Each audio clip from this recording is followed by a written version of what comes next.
रामपुर नाम का एक छोटा सा गांव था, जहां रघु नाम का एक गरीब व्यक्ति अपनी पत्नी गीता और बेटे मोहन के साथ रहता था।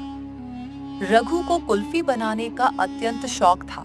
वह अपने छोटे से ठेले पर खुद के हाथों से तैयार की गई कुल्फी बेचता, जिसे न सिर्फ बच्चे बल्कि बड़े भी बहुत चाव से खाते थे।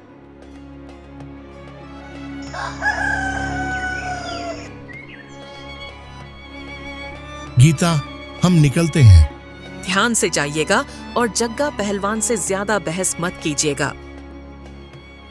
माँ, आखिर हम कब तक डरते रहेंगे? वो हमेशा हमें परेशान करता है। बेटा, दुनिया में ताकत से नहीं बल्कि हिम्मत और ईमानदारी से जीत हासिल होती है। वक्त का इंतजार करो। हाँ गीता, मैं ध्यान रखूंगा। बस तुम दुआ करना कि आज की बिक्री अच्छी हो। भगवान तुम्हारी मेहनत सफल करे। चलो पापा, आज खूब सारी आइसक्रीम बेचेंगे। रघु और मोहन आइसक्रीम का ठेला लेकर गांव के चौक की ओर चल पड़ते हैं। गर्मी का मौसम था, इसलिए उम्मीद थी कि बिक्री अच्छी होगी। बस थोड़ी मेहनत और फिर शायद आज की कमाई से गुजारा हो जाए। हे भगवान, आज का दिन अच्छा बीते। तभी मोहन की नजर गली के जग्गा पहलवान पर पड़ी, जो विशाल शरीर, चौड़ा सीना और भारी मूंछों के साथ अकड़कर चला आ रहा था। उसके साथ 2 बॉडीगार्ड भी थे, जो कमर के पास बंदूक रखे हुए थे। रघु की आंखों में चिंता झलक उठी। जग्गा गांव का सबसे बड़ा दबंग था, जो छोटे दुकानदारों से जबरन रंगदारी वसूलता और विरोध करने वालों का धंधा चौपट कर देता। ओ रघु, फिर से चौक पर ठेला लगा दिया। कितनी बार समझाया कि ये इलाका मेरा है, हफ्ता दे वरना ठेला उठवा दूंगा। जग्गा भाई, मैं कहाँ जाऊं? मेरे पास कुछ भी नहीं है। बस यही ठेला है जिससे अपने परिवार का पेट पालता हूँ। अरे सुन बे, ये पहलवान भाई का इलाका है। यहाँ धंधा करना है तो टैक्स देना पड़ेगा। अबे जल्दी पैसे निकाल, नहीं तो आइसक्रीम के साथ साथ तेरा ठेला भी पिघल जाएगा। बाबा, हम हमेशा इनकी धौंस सहते रहेंगे क्या? बेटा, मेहनत करने वालों को कई बार हालातों के आगे झुकना पड़ता है, लेकिन हार नहीं माननी चाहिए। जग्गा ठेले की ओर बढ़ा और मुस्कुराते हुए कहा, रघु, तुझे पता है ना, जो हमारे खिलाफ जाता है उसका धंधा खुद उठकर चला जाता है। गुंडे जोर जोर से हंसने लगे। एक ने ठेले के पहिए पर लात मारते हुए कहा, ज्यादा चालाक बनने की कोशिश की तो पूरा ठेला उलाट देंगे। चलो रे, आज का हफ्ता तो मिल गया।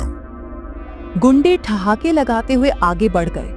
रघु और मोहन बस उन्हें जाते हुए देखते रह गए। जग्गा पहलवान के जाते ही मोहन ने गुस्से से मुट्ठियां भींच ली। उसकी आंखों में आंसू छलक आए, लेकिन उसने उन्हें गिरने नहीं दिया। रघु ने उसके कंधे पर हाथ रखा और हल्की आवाज में कहा, गुस्से से नहीं बेटे, जीत हौसले से हासिल होती है। मोहन ने अपने पापा की ओर देखा और दृढ़ स्वर में कहा, बाबा, हम हमेशा इनकी धौंस सहते रहेंगे क्या? करेंगे बेटा, जरूर करेंगे, लेकिन सही वक्त पर और सही तरीके से। मेहनत और ईमानदारी का रास्ता मुश्किल होता है, पर जीत आखिर उसी की होती है। रघु और मोहन ने चौक पर ठेला खड़ा कर दिया। गर्मी की तपिश तेज थी, लेकिन ग्राहकों की भीड़ नहीं दिख रही थी। हर कोई दूर से देखता और फिर नजरें फेरकर चला जाता। जैसे ही उसने ठेला आंगन में लगाया, गीता उसे देखकर बाहर आई। क्या हुआ रघु, आज बिक्री कैसी रही? रघु ने थके हुए स्वर में जवाब दिया, कुछ भी नहीं बिका गीता। पूरा दिन चौक पर बैठे रहे, लेकिन किसी ने एक आइसक्रीम भी नहीं खरीदी। पर क्यों? हर दिन तो अच्छा बिकता था। माँ, जग्गा पहलवान से सब लोग डरते हैं। वो किसी को हमारे ठेले के पास आने ही नहीं देता। गीता कुछ देर चुप रही, फिर धीरे से बोली, तो रघु, जितना मांग रहा है उसे दे दो ना। कम से कम रोज की मुसीबत से तो बच जाओगे। रघु ने एक लंबी सांस ली और भारी स्वर में कहा, गीता, वो बहुत ज्यादा पैसे मांग रहा है। जितना कमाते हैं उतना भी नहीं बचता। अगर उसे दे दिया तो हमारा घर कैसे चलेगा? गीता की आंखों में चिंता साफ झलक रही थी। उसने धीरे से कहा, तो फिर हम क्या करेंगे रघु?